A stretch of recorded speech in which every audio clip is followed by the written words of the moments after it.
All right, so we're driving along the highway here. Looks like this car wants to change lanes towards the middle.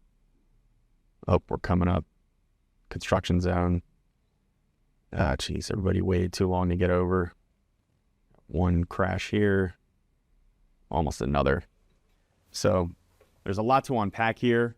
Ultimately, with construction zones, you got to remain alert. These can pop up anywhere. And on the highway, they're going to be on top of you before you know it. An alert driver can avoid a crash. Stay safe out there.